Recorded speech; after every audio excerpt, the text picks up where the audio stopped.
François Omril, bonjour. Bonjour. Que représente l'IRES pour vous? L'IRES, c'est le moyen par lequel nous, organisations syndicales, entre autres, on a la capacité de progresser. Alors je m'explique.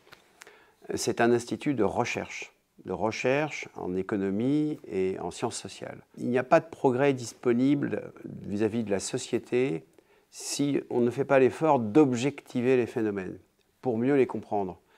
Et l'IRES est ce seul institut, il n'y en a pas d'autres, auxquels on a, nous, organisations syndicales, accès, pour pouvoir réfléchir à la société, la penser, la comprendre un peu mieux. Bien sûr, on a, nous, notre base de données permanente, que sont les sections militantes, ce qui nous remonte du terrain, mais en soi, c'est peut-être un peu insuffisant. Il nous faut aussi des visions plus académiques, plus globales, objectivées d'une certaine façon. Et ça, c'est l'IRES qui nous le procure. C'est cet outil indispensable pour mieux analyser, comprendre et de fait être des acteurs dans la société. Quels travaux vous ont marqué ces dernières années?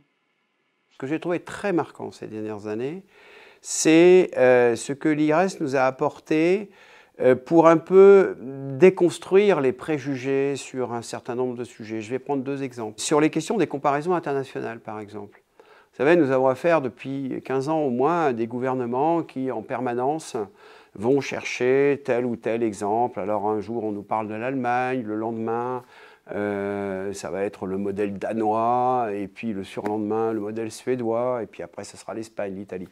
Bon, tout ça, finalement, nous laisse un peu dans l'embarras parce qu'on manque d'éléments pour juger de l'utilité, de la pertinence de telle ou telle pratique qui a une forte dimension culturelle dans tel ou tel pays, dès l'instant qu'un gouvernement veut nous l'importer au motif que ce serait, entre guillemets, plus efficace pour la France. Et bien justement, l'IRES est cette organisation, cet institut, qui a cette capacité à analyser finement dans les différents modèles culturels appliqués sur le secteur du travail, de regarder quels sont les avantages et les inconvénients de tel ou tel modèle. Et donc, je vais prendre l'exemple de la flexi-sécurité, c'est mon deuxième point. C'est un sujet qui a toujours été un peu dans l'air du temps, qui a été beaucoup à la mode il y a une dizaine d'années, sur lequel je trouve qu'en plusieurs articles, en plusieurs études, l'IRES a vraiment parfaitement contribué pour analyser de quoi on parle quand on parle de flexi-sécurité. Quel est le coût du modèle danois? Parce que nous, quand on se retrouve en position de négociateur, quand on est concerté par le gouvernement qui arrive tout joyeux en disant « ça y est, j'ai trouvé la martingale, nous allons faire de la flexi-sécurité comme dans le modèle danois ».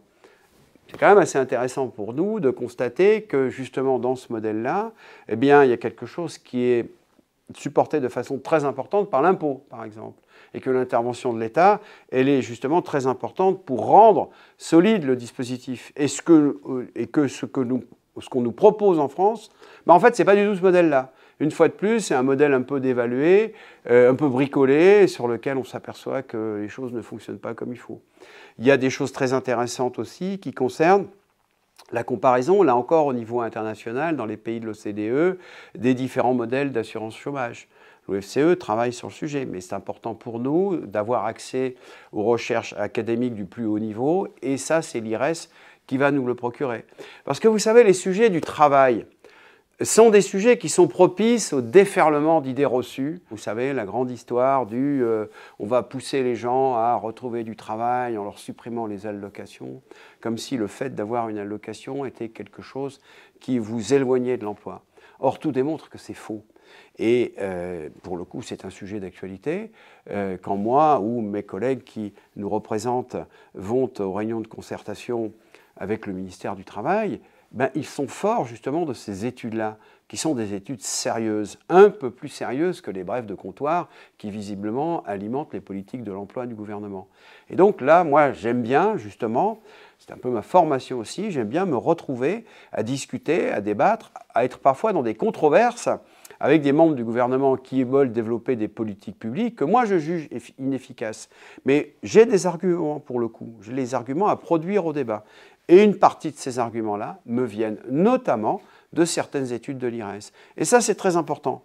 Et à mon avis, ce n'est pas totalement innocent non plus que certaines personnes aujourd'hui veuillent s'attaquer justement à l'IRES et à la qualité de ses productions, parce que c'est la qualité de ces productions-là qui, d'une certaine façon, renforce la crédibilité de nos arguments en tant qu'organisation syndicale. Donc ces travaux vous ont beaucoup apporté? Oui, toujours, ces travaux nous apportent parce que c'est du haut niveau. En fait, quand on a l'ambition, je crois, c'est partagé avec mes collègues, avec toutes les organisations syndicales. Pour le coup, nous sommes tous ensemble rassemblés autour de l'IRES. Eh bien, quand on a cette ambition d'être des organisations qui, dans la société, sont des acteurs dans la société, sont capables de produire des positions qui vont restaurer un climat de confiance vis-à-vis de nos collègues qui sont quand même un peu angoissés parce que c'est la crise tout le temps, du matin jusqu'au soir, vous ouvrez une radio, une télé, puis vous avez envie de vous recoucher.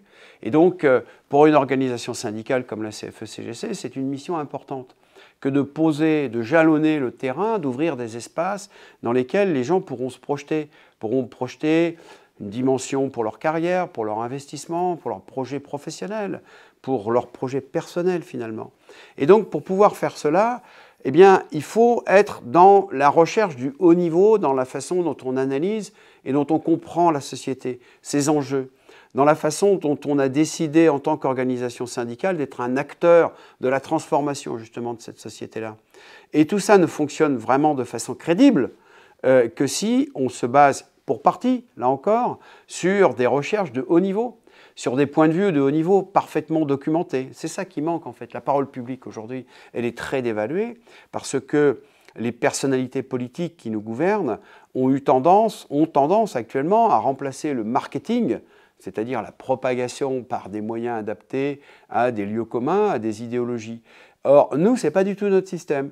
Nous, on est dans une recherche d'une forme de vérité, finalement, à apporter pour recréer un climat de confiance dans la société suffisamment important et propice à ce que chaque acteur, chaque individu est une individualité qui est porteuse de ce champ de la transformation, et bien qui se sente dans un climat sécurisé. Et pour ça, il faut avoir une vision claire de la société, des enjeux économiques, des enjeux sociaux, de la façon dont ils s'enchevêtrent les uns avec les autres. Il faut être porteur de ce message, il faut pouvoir l'argumenter avec des données académiques. Et c'est à ce titre que ce que fait l'IRES est absolument indispensable au développement de notre action syndicale finalement. Merci, Monsieur Morel. Merci.